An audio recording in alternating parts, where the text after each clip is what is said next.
Hola, ¿qué tal? Bienvenidos todos nuevamente aquí al Cuarto Amarillo, a su podcast No Me Crean Tanto. Veníamos de un viaje de Ciudad de México con algunas entrevistas que ya pronto estaremos subiendo ahí en el canal de YouTube, a las plataformas de Spotify, Google Podcast y todas sus variantes. El día de hoy tenemos una gran invitada. Nuevamente retomamos el tema de la psicología. En Ciudad de México ya lo vimos con terapia de pareja. Hoy vamos a estar hablando un poquito de la cuestión infantil, de los niños. Una gran invitada me está diciendo que no es originaria aquí en la ciudad, pero pues ya prácticamente ya se siente como neolaredense. Verónica, bienvenida. Gracias, Héctor. Estoy súper contenta de estar por aquí compartiendo con toda tu audiencia. Sí, previo a todo esto estábamos hablando un poquito de lo que puede llegar a ser parte necesaria para el crecimiento de las personas, como el trato infantil y todas estas cuestiones son más importantes de lo que creemos. Estábamos hablando de cómo en la pandemia veíamos cómo las personas empezaron a conocerse. Y dentro de todo eso nos damos cuenta que hay un mundo detrás de nuestros comportamientos, nuestros hábitos, cosas que ya se van a ir explayando dentro del podcast. Pero primero que todo eso me gustaría que te presentaras. ¿Quién es Verónica? ¿A qué se dedica exactamente? Claro que sí, yo soy Verónica Bujanda, yo soy psicóloga infantil.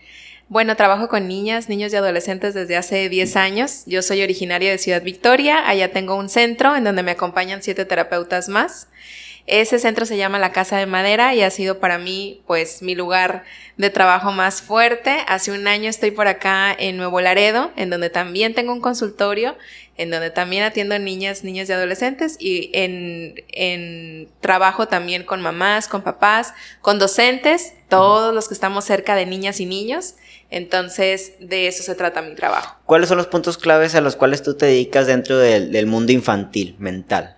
Mira, yo trabajo con problemas de conducta, trabajo también con todo lo relacionado a los buenos tratos, a la crianza respetuosa, a poder aprender a disciplinar de una manera positiva y con el trabajo con familias, mi línea va más enfocada a eso, a trabajar con la crianza, a brindar herramientas que nos puedan ayudar para la dinámica familiar, a cambiar ciertas conductas que tenemos ya muy normalizadas para que la relación que tenemos con nuestros hijos y con nuestras hijas pues sea mejor que la que tuvieron con nosotros nuestros padres o nuestros cuidadores. En esta cuestión de la crianza, sí hay una gran diferencia entre cómo se tenía pensado que se criaban a los hijos, ¿no? Digo, obviamente todavía hay personas que les llegó a tocar lo del chanclazo, el cinturonazo, digo, obviamente expresiones que pueden venir desde la risa, pero que son originarias de un mundo ya obsoleto, ¿no? ¿En qué punto empezó a llegar realmente a cambiar esto, sabes? Porque reitero, quizás nuestros padres, quizás personas jóvenes igual que están escuchando todo esto, provienen de una crianza en la cual se le trataba a los hijos como si fueran adultos ya responsables, ¿sabes? Estuve leyendo hace tiempo un libro de Marian Rojas Estapé que hablaba de la importancia del contacto físico en los niños y que a veces los padres quieren ser esos educadores educadores que quieren mostrarle desde niño las dificultades de la vida, cosa que no le corresponden, ¿sabes? ¿En qué momento empieza a haber esta división en la cual ya la gente empezó a entender, oye, ¿sabes qué? Esto de los cinturonazos, los chanclazos no funciona, o no tanto que no funcione, porque hay gente que lo defiende. O sea, realmente claro, miran a un niño tremendo y a ese le faltan unos cinturonazos, ¿no? ¿En qué momento la gente empezó a decir, ¿sabes qué? Yo creo que esto no es lo más funcional para un ser humano? Mira, viene esto de muchos estudios por la parte de salud, ¿sí? Por la parte del área médica. Hay un estudio muy, muy fuerte de una doctora estadounidense que dice que ella trabajaba para un hospital y en el hospital atendía casos de adultos que tenían diferentes diagnósticos, que sí diabetes, que sí hipertensión, cáncer, como todas estas enfermedades como muy, muy grandes. Y entonces que ella empieza a indagar en sus expedientes clínicos y ahí se da cuenta que si bien pues venían, porque ella decía, bueno, ¿por qué hay de pronto, no sé, una epidemia de hipertensión, una epidemia de cáncer, una epidemia de enfermedades como muy fuertes? Y entonces ella decía, ¿de dónde viene también esta epidemia de ansiedad, esta epidemia de depresión, esta epidemia de estrés postraumático? Y entonces en sus investigaciones resulta ser que todo venía, a lo mejor tú dijeras, bueno, viene de lo que estamos comiendo, o viene de lo que estamos viendo en televisión, o viene de los videojuegos que estamos jugando, pero dentro de toda su investigación resulta que todo viene desde la infancia, de cómo fuimos nosotros tratados en la infancia. Y entonces recuerdo mucho porque esto es como una TED Talk en donde ella habla de esto y ella dice, en el momento en el que yo descubro esto, yo corro con mis maestros y corro con mis colegas y les digo, si dejamos de maltratar a los niños vamos a dejar de tener diagnósticos fuertes.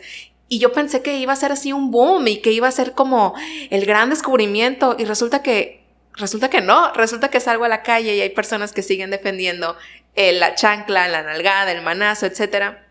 Entonces, dentro de ese estudio, pues se despliegan muchos otros estudios más y en mi caso en particular viene a raíz de la tesis que yo elijo para mi maestría, que era es una tesis, o en su momento fue una tesis, que habla acerca del apego seguro y de cómo el apego seguro es algo que nosotros desarrollamos desde niñas y desde niños con nuestros cuidadores, con las personas que estuvieron más cercanas a nosotros entre los 0 y los 7 años, y cómo es que eso permea en todo lo que nosotros somos de adultos. Este rollo de los golpes hacia el niño, ¿en qué aspecto permea de la imagen del niño hacia el padre? O sea, ¿qué ve en el padre o en la mamá que le pega?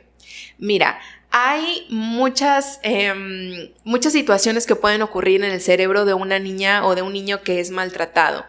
Y a lo mejor tú me escuchas decir, ¿cómo un niño maltratado? Si solo fue una nalgada, si solo fue un grito, si no lo estoy matando a cinturonazos, si no lo estoy atando a una cadena. Pero ya el simple hecho del grito, la chancla, el manazo, la nalgada, eso ya es maltrato. Y para la gente es complicado entenderlo porque lo tenemos tan normalizado, pero respondiendo a tu pregunta, esto se ve reflejado primero en que las niñas y los niños asumen que quien te ama también te maltrata. Okay.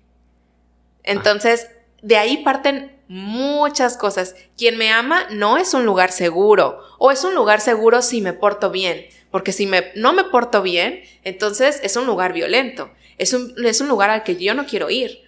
O tengo que estar leyendo todo el tiempo si esto que estoy haciendo a mi cuidador le está agradando o no le está agradando. O justo eso, este concepto tan peligroso que es quien me ama me violenta, quien me ama me puede llegar a maltratar. Y eso está bien, y eso es normal, porque además lo merezco, porque no me estoy portando bien. Sí, no, me imagino que el regaño, la corrección es parte del crecimiento humano. Yo lo veo de esta manera, igual tú eres aquí la experta. Yo creo que el papá, la mamá que golpea simplemente no es que esté buscando, digo, porque es la excusa, ¿no? Lo hago para que el día de mañana sea una persona más responsable. Yo en lo personal creo que lo hacen más que nada porque ellos son irresponsables en su paciencia, ante el llanto, ante la queja, ante el berrinche del niño, ¿no? O sea, realmente no le están pegando para un futuro mejor, sino para ellos un presente menos complicado porque, híjole, el niño está llorando, mejor le pego de una vez porque ya no soporto todo esto.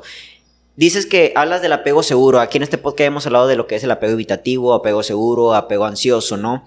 Es evidente que el apego seguro, ¿cuáles exactamente las características del apego seguro? Digo, más allá de la ausencia de maltrato.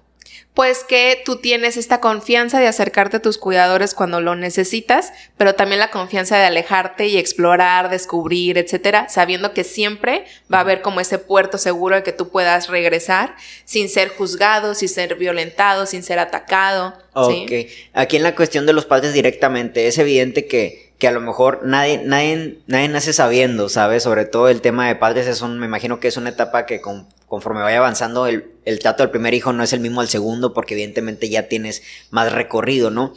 ¿Cuál es la mejor, tú como psicólogo que has tratado con todo esto, que el papá y la mamá es la mayor responsabilidad del trato hacia el hijo? ¿Cuál es lo que le aconsejas o no aconsejas, realmente le pides al momento de que el hijo tiene un berrinche? Digo, porque son comportamientos, quiero yo pensar que también parte de nuestra naturaleza en que quiero algo, no me lo dan y me enojo y lloro por eso, ¿no? ¿Cuál es entonces la postura del papá o la mamá ante esta situación? No lo golpeo, entonces, ¿qué debo de hacer? Mira, primero quiero empezar desglosando un poquito todo esto que tú me acabas de platicar, también para poder ir entendiendo nuevos términos y poder irnos familiarizando con cosas. Porque mencionabas tú ahorita, nadie nos enseña a ser papás, nadie nos enseña a ser mamás, pero la verdad es que los estudios científicos nos dicen que sí lo aprendimos de los 0 a los 3 años, viendo cómo fueron nuestros cuidadores con nosotros. Entonces, de pronto yo tengo de pronto charlas en escuelas y platico mucho con mamás y con papás, además de los que veo en consulta, pero les digo, seguramente tú cuando no tenías hijos, tú decías, eso que hace mi papá, yo no lo voy a hacer con mis hijos. Okay, eso que hace mi mamá, yo no lo voy a hacer. Y de pronto te ves siendo mamá y te ves siendo papá repitiendo esas cosas que dijiste, no lo voy a hacer yo, Pero al momento de la práctica, tu cerebro es lo que tiene en automático, es lo que ya sabe, es lo que ya conoce, ¿sí? El camino de la chancla, el grito, la nalgada, el manazo, la amenaza, el tiempo fuera, es como el camino breve, es como la vereda, lo rápido. Porque el camino de la crianza respetuosa y el de respirar 3 veces yo para poder cargar mi frasco de paciencia y no irme contra mi hija o a mi hijo, es el camino complicado, es el camino duro. Es el camino porque no lo vimos, porque no lo aprendimos, porque nuestros cuidadores no fueron así, ¿sí? De pronto tengo enfrente de mí a 50, 60, 70 padres de familia en charlas y les digo, levanten la mano, ¿quién de aquí fue nalgueado, fue cinturoneado, fue amenazado? O le dijeron, si no te callas, te voy a pegar para que ahora sí tengas un motivo para llorar. Uh-huh. Y el 95% de las personas levantan la mano. Todos venimos de ahí, todos venimos de ese lugar. En el entendido de que nuestros padres, nuestras madres, nuestros cuidadores hicieron lo mejor que pudieron con las herramientas que tenían en ese momento. Pero entonces, ahora que tenemos todas estas herramientas, todos estos libros, todos estos profesionistas, todos estos estudios científicos que nos hablan acerca del maltrato y de los buenos tratos, entonces ya no podemos decir que no nos están enseñando a ser mamás y a ser papás. Ya nos están enseñando. Ya nosotros tenemos esta responsabilidad de aprender a hacerlo mejor. Ahora, platicabas acerca ahorita del tema de los berrinches, que yo creo que es uno de los que más les vuela la cabeza a las mamás y a los papás, porque es un momento tenso, es un momento de estrés, es un momento vergonzoso, ¿no? Si estás en una fiesta. Sobre todo, sí, en público, que de pronto se tira al suelo en el supermercado, que de pronto te tira un manazo a ti. Entonces, ¿qué pasa con los berrinches? ¿Y qué es lo que yo aconsejo? La crianza respetuosa no está peleada con las reglas y con los límites. Al contrario, las reglas y los límites son un gran aliado de la crianza respetuosa. Pero entonces necesitamos reconceptualizar lo que entendemos por disciplina, ¿sí? Si tú dices, ese niño lo que le hace falta es disciplina, ¿qué es lo primero que viene a tu mente? Puede ser la nalgada. Puede ser el cinto, puede ser el regaño, pero disciplina viene de la palabra discípulo, ¿sí? ¿Qué es un discípulo? Alguien que aprende de alguien que tiene más conocimiento, ¿sí? Entonces nuestras hijas y nuestros hijos son nuestros eternos discípulos. Ellos están aprendiendo de nosotros, ¿sí? Entonces yo le necesito enseñar a esta niña y a este niño qué hacer con sus emociones. Ahora, los berrinches son una etapa completamente natural y esperada en las niñas y en los niños. Si tú me dices, mi hija o mi hijo me hace unos berrinchotes, yo te voy a decir, tienes al niño y al niño y a la niña más sana del mundo. Okay. Porque es una etapa completamente normal, natural y esperada. Pero que te interrumpa, pero en esa cuestión de los berrinches, ¿se aprenden directamente de los padres o es un estímulo biológico natural del ser humano? Ahí te va.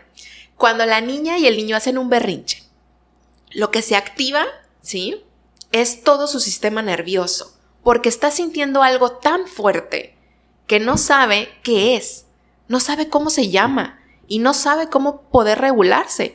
Y a lo mejor ese berrinche viene de que yo le dije que ya no podía seguir usando la tablet, de que no le iba a comprar ese juguete en el súper, de que le dije que se tenía que meter a bañar justo ahorita, o de que lo quise sentar a hacer tarea, ¿sí? Y ahí viene una emoción que es tan fuerte y que es tan intensa, ¿sí?, que no sé qué hacer con eso y entonces grito y entonces lloro y entonces te quiero pegar y entonces, porque no sé cómo trabajar esa emoción, no sé cómo regularme, no sé cómo volver a mí. Entonces, ¿qué es lo que pasa? Que cuando yo veo a mi hija o a mi hijo en ese berrinche, yo empiezo a hacer berrinches de adulto, ¿sí? Porque los adultos también hacemos berrinches. Sí, no, de otro tipo, ¿no? Otro tipo, no me voy a tirar al suelo en el supermercado, pero a lo mejor... Voy a publicar en Facebook. Te voy a bloquear en WhatsApp. Exacto. Te voy a dejar de contestar, ¿sí? Sí.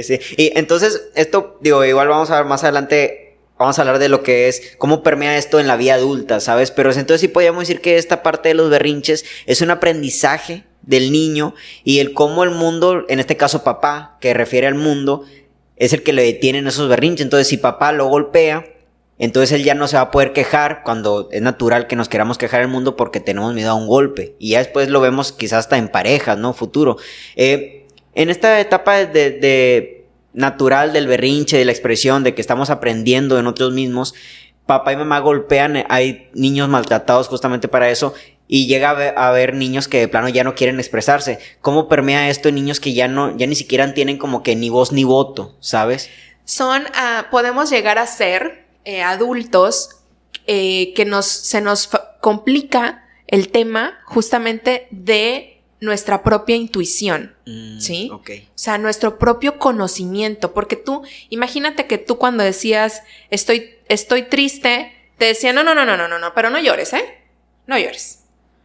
O tú decías, es que estoy sintiendo mucho enojo, y alguien llegaba y te decía, te voy a pegar, para que entonces sepas lo que es, ¿no? Te invalidaban. Sí, te invalidaban todo el tiempo, y entonces llegas a la adultez, y en la adultez no sabes nombrar lo que estás sintiendo, no sabes qué hacer con eso, y entonces puedes reprimirlo, ¿sí? Y eso trae obviamente afectaciones en tu salud, ¿sí? O en tus diagnósticos clínicos o de salud mental, porque entonces, como no sé qué hacer con esto que estoy sintiendo, como nunca me lo enseñaron, entonces puedo tener mis niveles de ansiedad elevadísimos, okay. ¿sí? O puedo estar padeciendo de depresión y ni siquiera saberlo, ni siquiera poder identificarlo, porque estoy tan desconectado o desconectada de mí, porque nunca me dijeron, está bien, estás triste, y eso es normal. Estás triste porque tú querías subirte a ese juego mucho, ¿verdad? Y no nos vamos a poder subir y estás triste. Yo también me siento triste. Ok, ¿cómo sería el trato adecuado para que el niño sienta un apoyo de parte de sus padres ante una situación, en este caso como el del juego, ¿sabes? A lo mejor cuestión económica no tenemos para ese juego.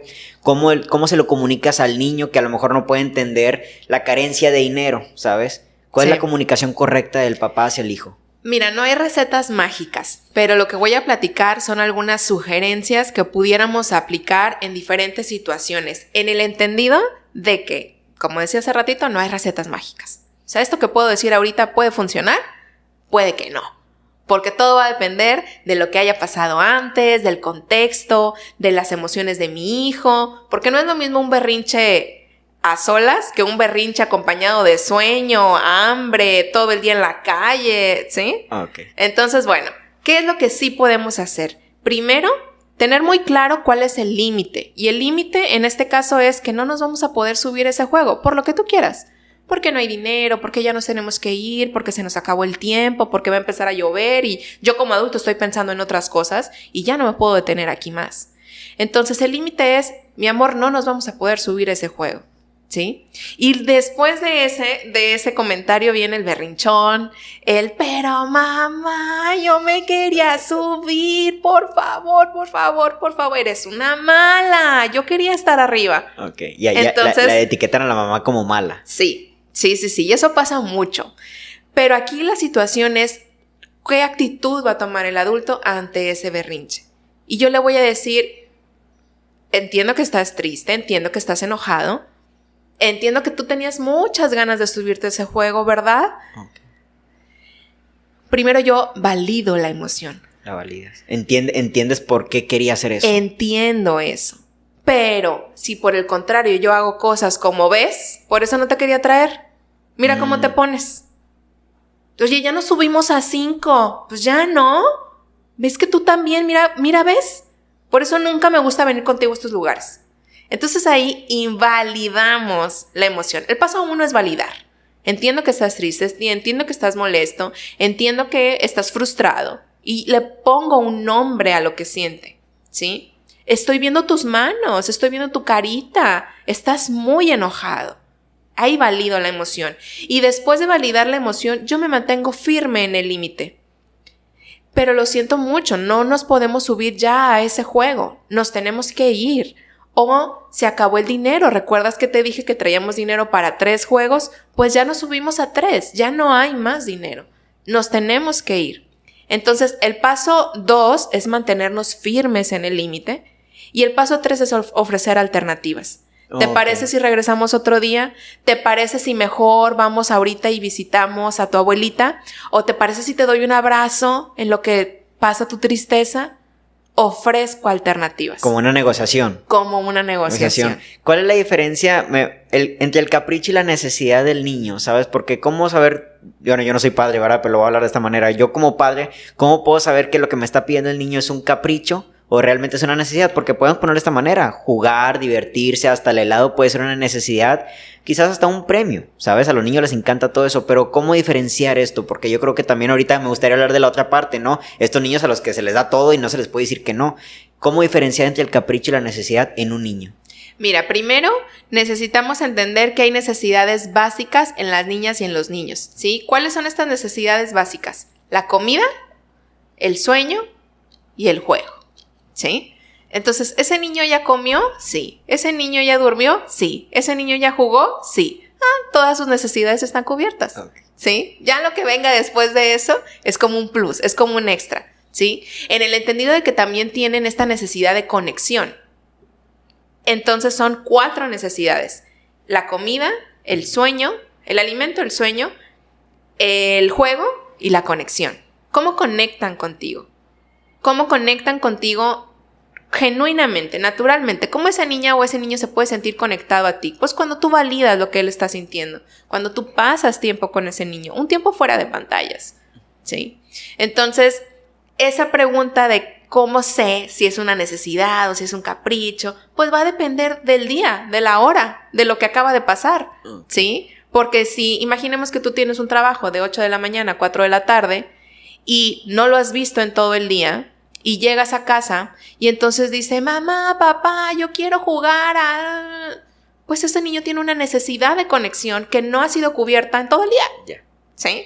Pero si venimos del picnic, de los brincolines, de la guerra de cosquillas, etcétera, etcétera, y todavía quiere subirse al juego, pues naturalmente, porque es un niño, porque es una niña. Podemos decir que en este caso un capricho es aquella maximización de algo que ya acabamos de hacer, ¿sabes? Ya comiste en la casa. Digo, que obviamente también puede ser un regaño, no, es que ya comiste en la casa, pero es real. Sí. Ya comiste, no me pidas más. Digo, no de esta manera como lo estoy explicando, pero se puede decir que es como que un +1 de parte del niño. El capricho es lo que pasó, +1. Claro. Que después puede convertirse en otro +2, +3, y luego ya proviene la obesidad, problemas de mucho dulce en el cuerpo, ¿no? Ahora, hablemos de esta otra parte de los niños a los cuales los padres no les pueden decir que no, que de plano ya el capricho ha llegado a este punto en donde +1, +2, +3, y creen que a lo mejor el atiborrarle a los niños de alimentos, de juguetes, de experiencias, los va a hacer más felices. ¿Cómo permea esto en la vida adulta de un niño que en este caso los papás le dieron todo? Mira, ahí es en donde juegan un papel súper importante las reglas y los límites. Y muchas veces nosotros le damos y damos y damos y le tenemos tanto miedo al no con las niñas y con los niños justamente porque lo hacemos desde una carencia, ¿sí? Imagínate, te voy a volver a poner el ejemplo que yo trabajo todos los días de 8 de la mañana a 4 de la tarde o a 6 o de 8 a 8 y si mi hija o mi hijo quieren un helado, un juguete, ir al parque, etcétera, yo trato de suplir todo eso, pero más en un sentido de que no tengan esta carencia de mí. Entonces, como hemos estado tanto tiempo desconectados, intento que eso supla mi ausencia. Okay. Y entonces son niñas y son niños que crecen, ¿sí?, con la idea de que tener las cosas materiales va a sanarme o va a hacerme sentir mejor, pero ¿qué es lo que pasa con las cosas materiales? Y todo el mundo lo sabemos, su satisfacción es muy corta. Y ya después nos volvemos a enfrentar al, pues sí, pues ya tengo el juguete, pero ¿y con quién no voy a jugar? Ok, esta parte de los padres, ¿no? Que hoy en día, más allá del celular, ¿no? También la cuestión laboral en donde no están tanto tiempo con sus hijos, tratan de cubrir, como dices tú, por medio de un regalo, toda esa falta de atención y de tiempo que le han dado a sus hijos. ¿Tú crees que, hablando un poquito de los adultos, no sé si lo veas con los padres, pero tú crees que en este caso los papás están, más allá de llenar un vacío en el hijo, sino llenar un vacío propio porque ellos se creen faltantes como en su experiencia de ser padre? Sí, definitivamente. Y fíjate que hay una frase muy, muy bella que encontré hace tiempo en Facebook, desconozco el autor, pero decía la imagen algo así como: no les des a tus hijos todo lo que tú no tuviste, mejor enséñales todo lo que a ti no te enseñaron. Y entonces se vuelve también como esta parte justo que tú mencionas, que es una carencia propia del adulto, no del niño, ¿sí? Porque muchas veces hasta pasa que el niño ni siquiera te está pidiendo nada y tú llegas y te traje un regalo, te traje una sorpresa, y entonces crecer basándonos en los premios, en los regalos o en lo externo nos desconecta mucho de lo interno. Y entonces de pronto justo pasa eso, niñas y niños a los que a la primera de cambios, cuando les dices que no saben qué hacer con ese no saben en dónde meter eso que sienten. Sí, yo creo que esto también convierte en los niños, ¿no? Los convierte en adultos pocos tolerantes al rechazo, ¿no? Yo creo que el rechazo es una parte fundamental del ser humano. Hay que tocar varias puertas y varias te van a decir que no, varias te van a cerrar justamente enfrente de las narices. El problema, creo yo, igual tú eres la experta aquí, que estos niños que reciben tanto en su parte infantil, cuando son adolescentes, cuando son jóvenes, y alguien les llega con un no, quedan en shock, ¿sabes? O sea, a mí nunca me han dicho que no. Y realmente pueden acudir a la violencia, a lo que sea para conseguirlo, a la manipulación para conseguir ese sí, ¿sabes? Ya viéndolo en la parte de adultos, ¿no? ¿Cuáles son las 3 cosas que tú fundamentalmente ves que más permean para mal en la vida de un adulto que aconteció en su parte infantil? Mira, la primera y la más, yo creo, importante de todas es la normalización de la violencia. Que te digan, ay, pues una nalgada, pues normal, ¿no? Un grito, pues lo de siempre. Entonces la normalización de la violencia nos ha traído justo pues todo lo que estamos viviendo. O sea, sabemos que violencia acarrea más violencia. Entonces la normalización del maltrato y de la violencia es la más importante, porque te topas con muchos adultos que dicen, es que a mí me pegaron de chiquito y estoy bien. Es que mis papás lo hicieron por mi bien. Es que ve todo lo que ellos hicieron y por eso soy esto que soy ahora. Pero ¿a qué le llaman bien? ¿Al éxito laboral, económico?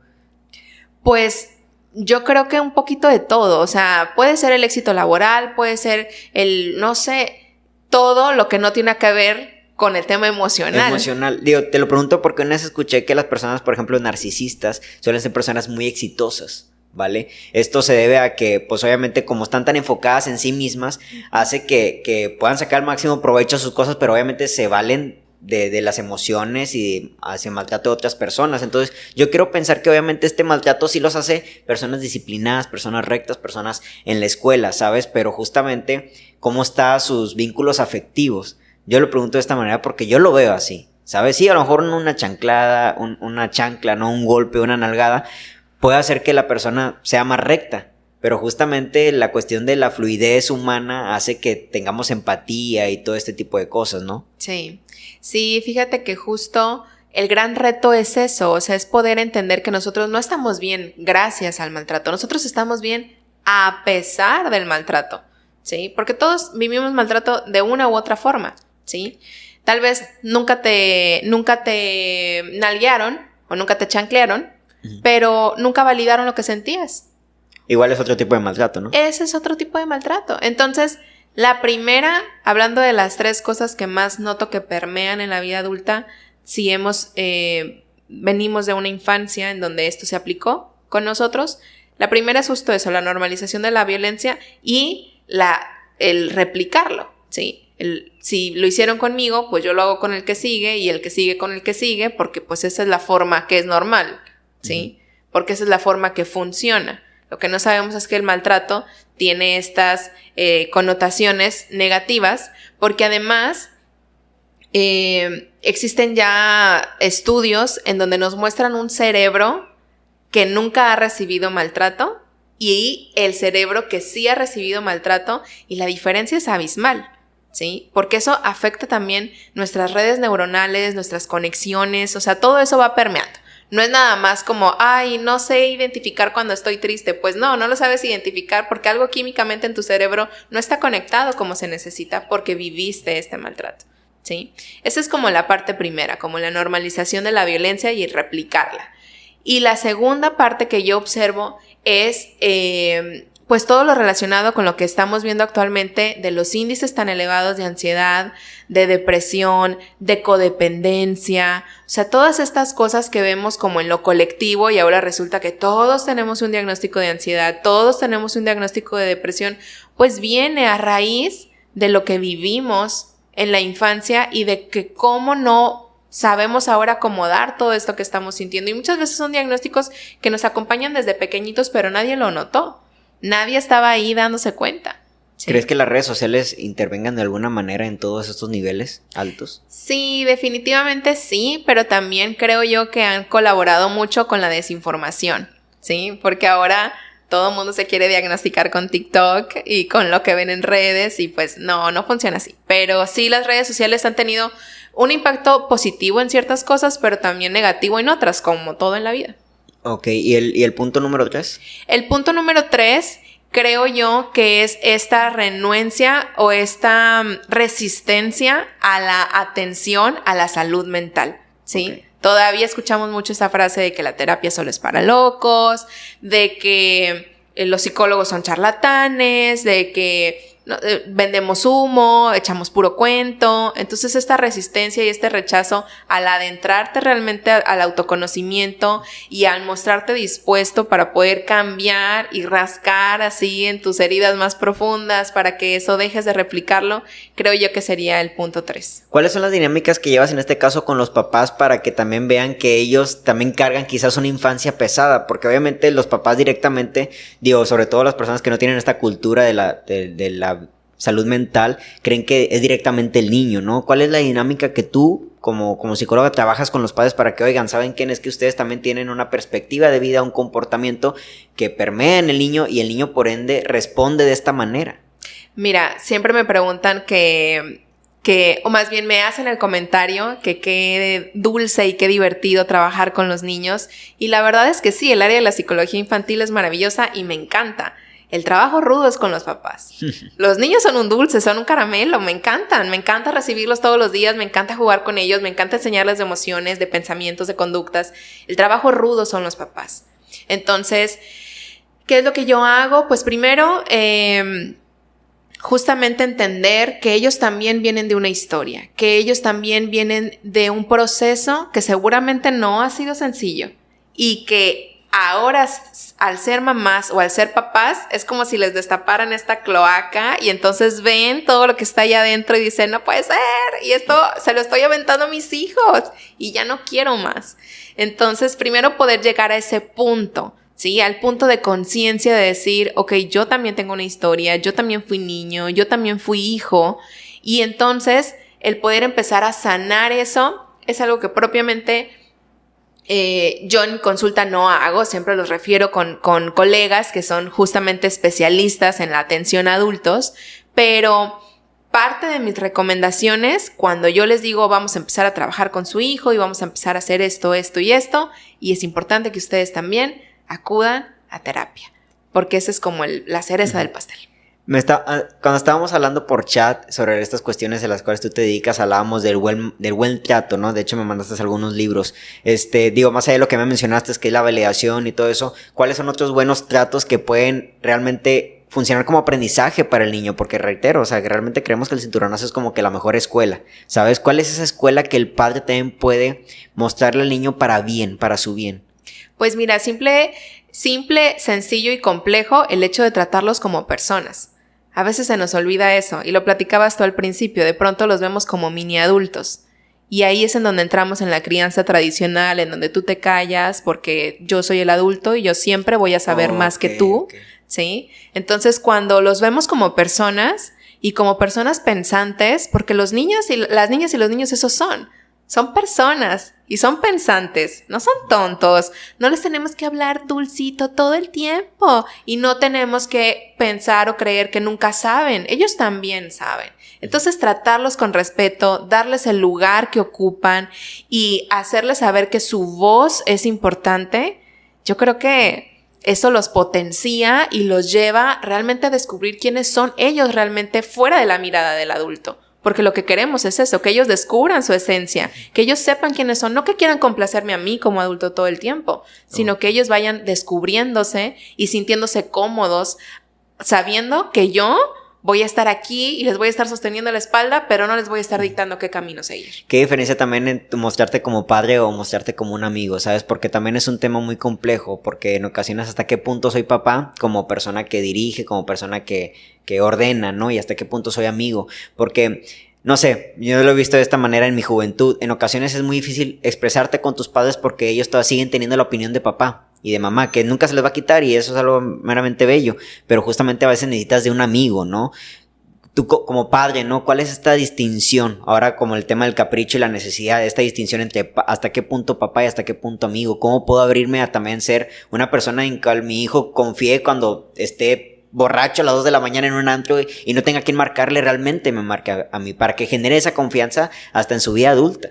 Mira, el rol de padres o de madres es algo que no debemos de perder, ¿sí? Nosotros siempre vamos a ser una autoridad, pero ojo, la autoridad no es sinónimo de ser una persona autoritaria, ¿sí? Ni es sinónimo de ser una persona permisiva, porque si nos cargamos mucho hacia la parte autoritaria, entonces caemos en el yo soy tu mamá y tú te callas. Pero si nos cargamos a la parte permisiva es, bueno, pues si lo quiere hacer, que lo haga, ¿sí? Y la autoridad es la que marca los límites, pero también la autoridad es la que permite estos espacios de conexión, ¿sí? Entonces, justo ahorita que ponías el ejemplo de cuando estoy borracho a las 2 de la mañana, hay una imagen, no sé si la has visto, pero corrió mucho por redes sociales ese tiempo, que hablaba justamente acerca de la crianza respetuosa y decía que el fin o uno de las metas de la crianza respetuosa es que el día de mañana mis hijos quieran acercarse a mí y no huir de mí, ¿sí?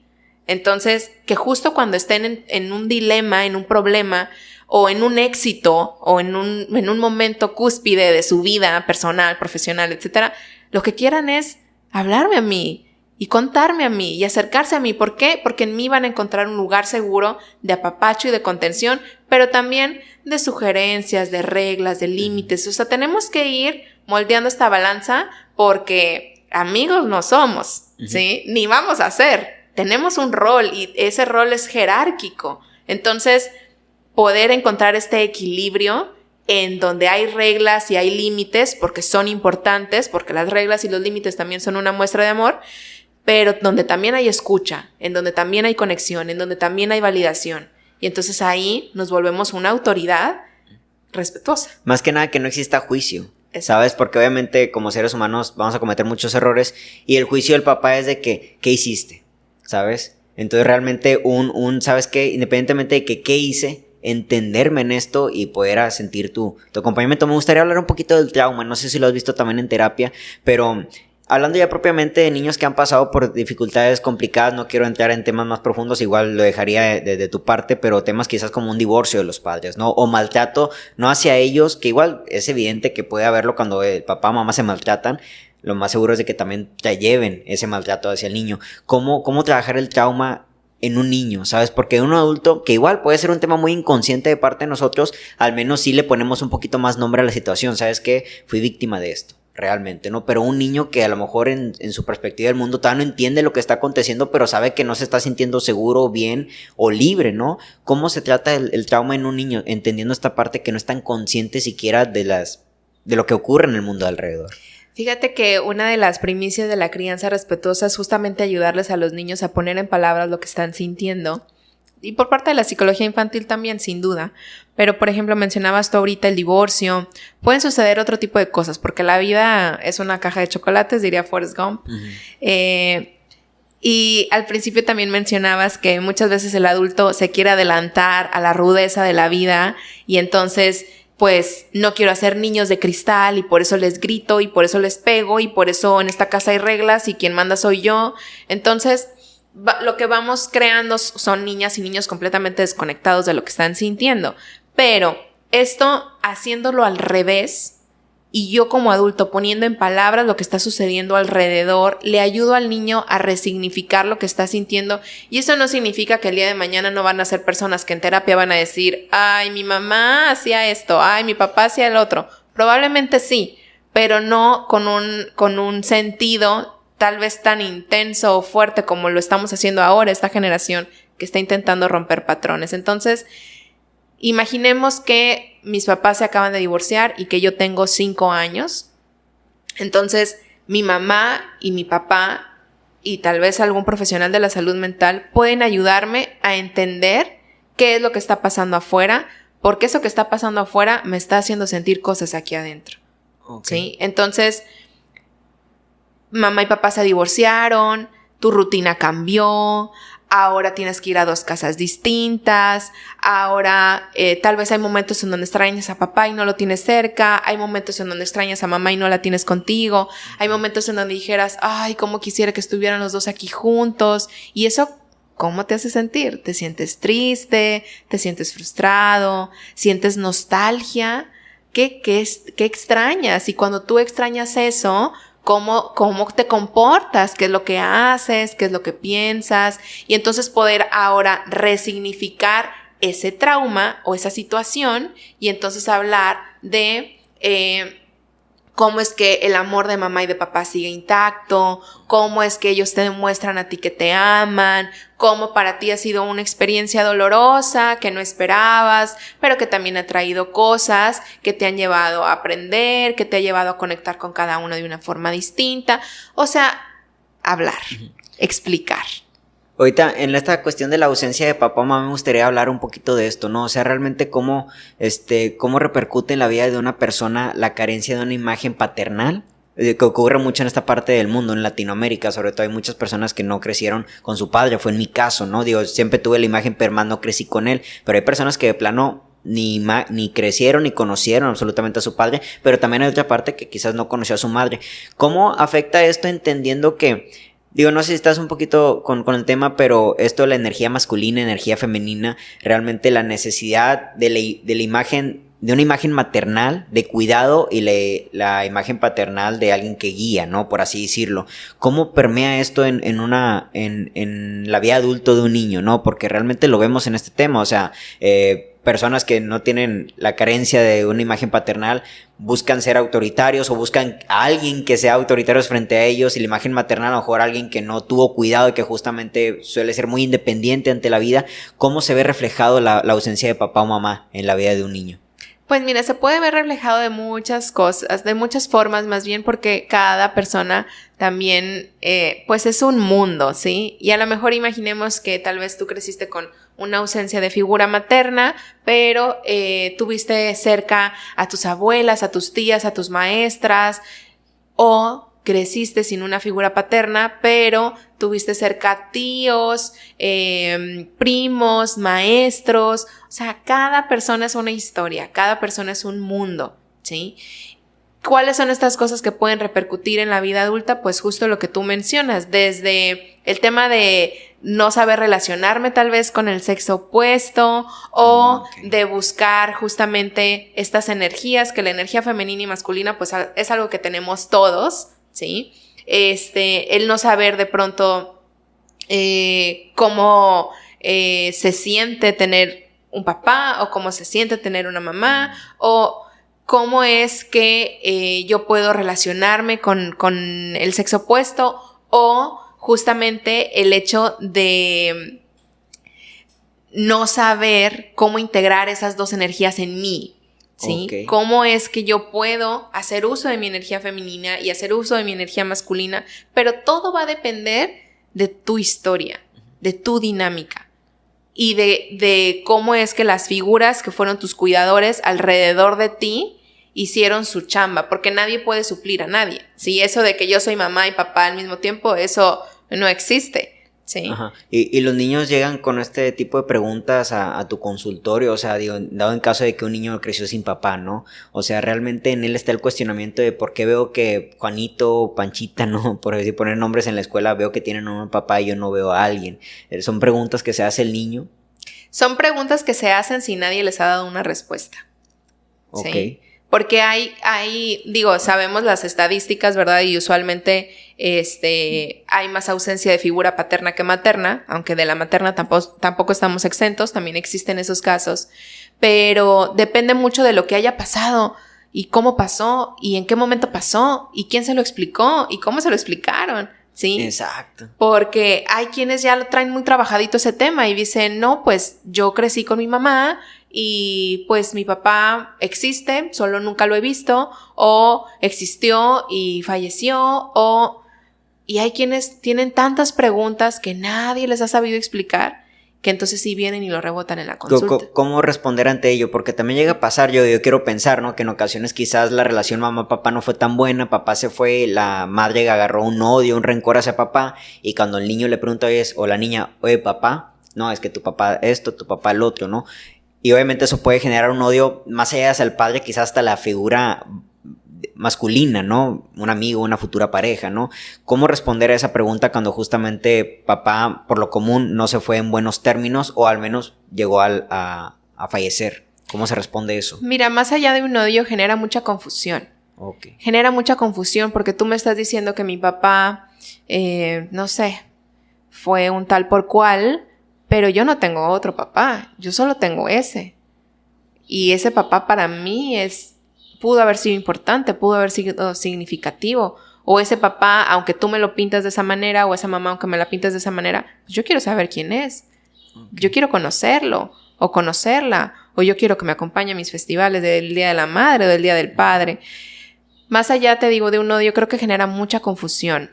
Y aquí la chamba no es tanto con la niña o con el niño. Obviamente hay cosas que hacer ahí, pero es más también con los adultos que traen esta narrativa y este discurso que constantemente vacían sobre la niña o sobre el niño, porque nada de lo que yo haga dentro de consulta va a reflejarse afuera. Si afuera sale y encuentra otra vez estos discursos, estas narrativas o estas constantes ataques, por llamarlo de esta manera.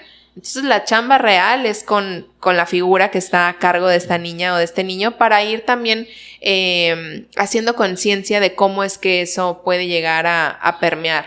La siguiente pregunta proviene mucho de mi ignorancia, pero ¿realmente se puede llegar a sanar poniéndolo de esta manera? No estuvo papá. De hecho, en el libro que estamos leyendo juntos ahorita, no sé si llegaste a ese punto en donde menciona de que un tipo tenía un problema de que era un fracasado y todo eso. Investiga la vida de su padre con el cual no creció porque su mamá también le dijo que su papá esto, su papá el otro, conecta con su papá y llega a sanar. De hecho, el libro lo propone de esta manera: para poder sanar la historia de nuestros padres tenemos que sanar directamente con ellos.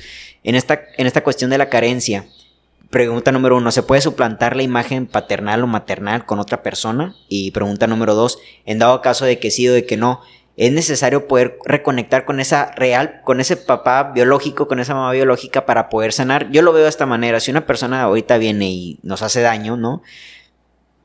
Podemos sanar nosotros, pero quizás llegar a un acuerdo de paz con esa persona directamente puede hacer que estemos bien. Llega a pasar mucho cuando las personas fallecen, ¿no? O sea, híjole, papá o mamá se fue y yo no me fui en paz con ellos porque teníamos un problema atorado, y aunque vayas a terapia, aunque todas tus relaciones trates de buscar siempre lo mejor, digo, obviamente papá o mamá no va a regresar, pero en ocasiones sí es necesario el conectar directamente con la persona con quien fue el daño, ¿no? Así que pregunta número 1, ¿se puede suplantar la imagen del papá a la madre biológicamente?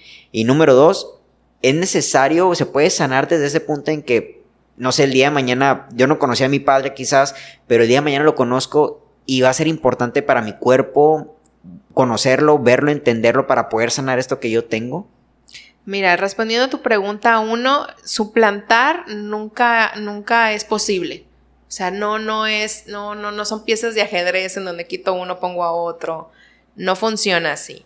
Sin embargo, puede ser que tal vez esa carencia de esa figura tú nunca la sentiste como tal por cómo fuiste arropado y acompañado, ¿sí? O, por el contrario, si no fuiste arropado y acompañado como lo necesitabas, pues se hace muy latente y muy fuerte esa carencia, ¿sí?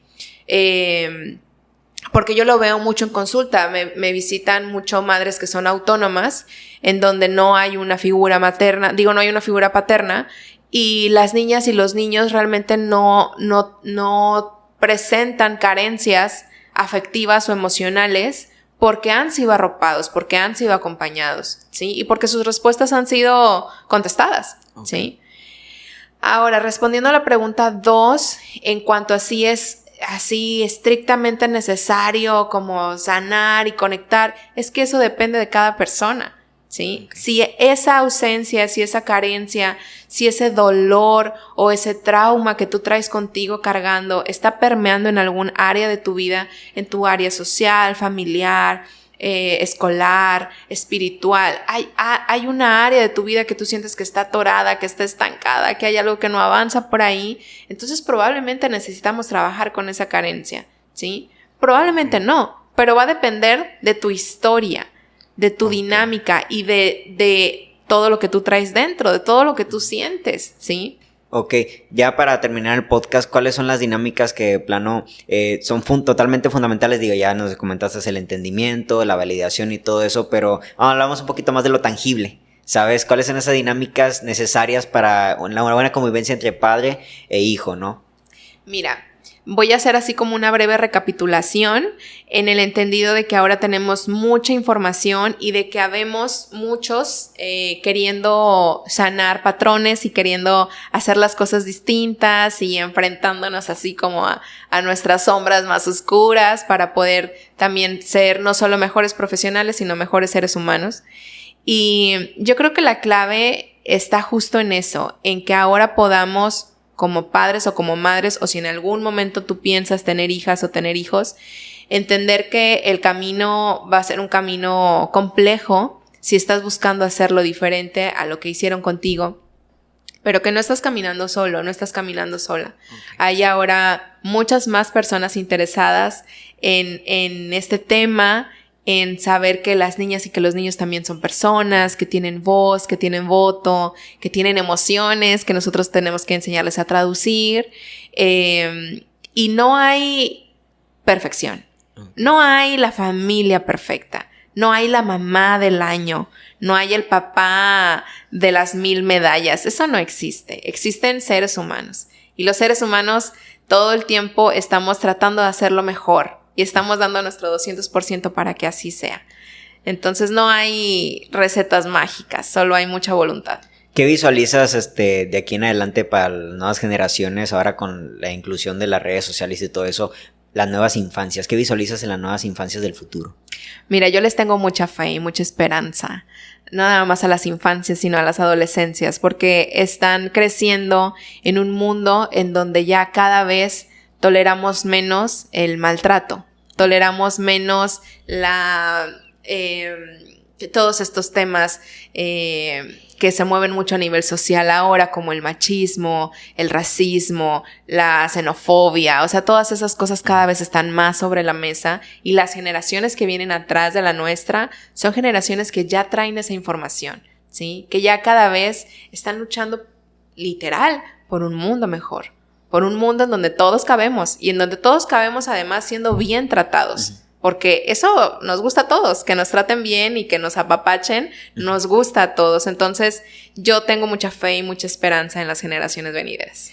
Una pregunta final, ahorita que me acordé, estaba hablando con una amiga de que iba a entrevistar a una psicóloga dedicada al mundo infantil y ella tiene una niña y me preguntó sobre el uso de tabletas, ¿no? ¿Hasta qué punto es permitido para un niño? Porque no sé, yo no tuve un celular como hasta los 14, 15 años, ¿sabes? Y hoy los niños a los 3 años tienen el iPhone nuevo, ¿no? Entonces, ¿hasta qué punto es permitido? Y de hecho también, otra pregunta, ¿qué tanto puede afectar esto? La otra vez vi en un libro que el problema de las redes sociales, más que nada de los celulares, está haciendo que cada vez tengamos menos atención en las cosas durante un tiempo más corto, ¿sabes? O sea, realmente 12 segundos de atención total en algo es muy complejo porque inmediatamente la notificación o otro problema que traes, ¿no? Acarreando, ¿hasta qué punto puede perjudicar a los niños el uso tanto de las redes sociales? Sobre todo, no hablando prácticamente de lo malo que pueden ver en redes sociales, que también es muy complejo, sino el simple hecho de tener un celular y poder estar tecleando cosas y tener la pantalla con la luz azul, la ultravioleta, no sé cómo se llama la luz esta del celular,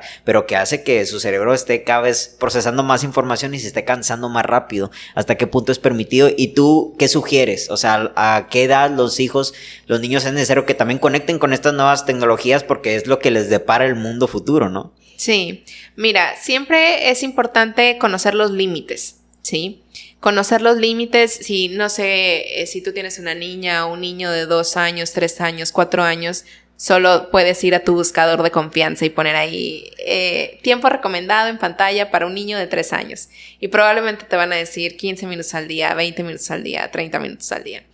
Esa es una, ¿no? Conocer el tiempo, ¿sí? El tiempo que es permitido porque además es lo sano. Porque cuando nos brincamos un poco esa línea, entonces ya caemos en una sobreestimulación. Ahora, además de que puedan pasar determinados minutos en pantalla durante el día, es importante cuidar también el contenido, ¿sí? porque hay juegos, hay aplicaciones que son especialmente diseñadas para niñas, para niños de 2 años, 3 años, 4 años, porque lo que cuidan son los estímulos visuales y auditivos que produce el juego. Porque cuando los ponemos frente a juegos que no son, o aplicaciones que no son aptas para su edad, sobreestimulamos ese cerebrito. Okay. Y entonces justo pasa que tenemos déficit de atención y que tenemos hiperactividades y que tenemos niñas y niños que ya no toleran la escuela porque es demasiado aburrido, porque a la maestra no le salen chispitas ni sonidos de colores, ¿sí? Entonces, recomendaciones: cuidar el tiempo frente a la pantalla y cuidar las aplicaciones, procurando que sean siempre aptas para la edad que tienen. ¿Hay aplicaciones que sugieres de las cuales tengas algún conocimiento? Pues mira, me voy a ir por la vieja confiable, que son todas las aplicaciones y los juegos de Plaza Sésamo, okay, porque trae también bastante tema emocional. Ok, bueno, muy interesante. Verónica, por ahora que un total gustazo haberte tenido aquí en el Cuarto Amarillo, en el podcast No Me Crean Tanto. Me gustaría que me dijeras, compartieras tus redes sociales, donde te podemos encontrar. Igual lo vamos a poner en el video, pero aquí directamente con tu voz. Claro que sí. Primero, pues gracias por la invitación. Fue una charla bastante amena. Espero que se lleven algo de todo lo que platicamos el día de hoy.